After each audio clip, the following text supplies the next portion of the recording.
আমার সামনে যে গাছটা দেখতেছেন এটা হলো তেঁতুল গাছ। দেখতেছেন যে তেঁতুলগুলো অনেক হইছে গাছে। তো আমি আর সামলাই রাখতে পারতেছি না, রুচিটা লাফ দিয়ে উঠলাম গাছে। দেখতেছেন যে গাছে তেঁতুল ভরা।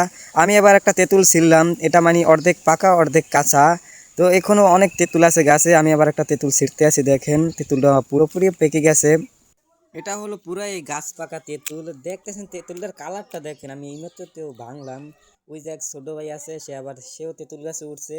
সে এখন দেখছে একটা পাকা তেঁতুল, এখন এই তেঁতুলটারে দেখতেছেন যে ছিঁড়তেছে একেবারে পাকা। এখন ও তেঁতুলটারে খাইবে, আপনারা একটু দেখুন কিভাবে খাইতে আছে, মানে রুচিটা আর সামলাই রাখতে পারতেছে না। তেঁতুল দেখলেই মুখের ভিতরে পানি এসে যায়। দেখেন ছোট ভাই তো তেঁতুলটা খাইছে। আমরা গাছে যেগুলো তেঁতুল আছিল সবগুলো পারলাম। দেখতেছেন যে ছোট ভাই বড় ভাইরে মিললে এখন তেঁতুলগুলো খুঁড়তে আছে। এগুলো সবই গাছ পাকা তেঁতুল। দেখতে আছেন কাঁচা পাকা কিছু আছে এর ভিতরে, এগুলো সব খোঁড়া হইতে আছে। আমি কিন্তু এই তেঁতুল দেখে আমার মুখটা সামলাই রাখতে পারি নাই, লগে লগে পানি এসে পড়ছে। তো আপনাদের কার কার এই তেঁতুল দেখে মুখে পানি এসে পড়ছে তারা কমেন্ট বক্সে বলে যান।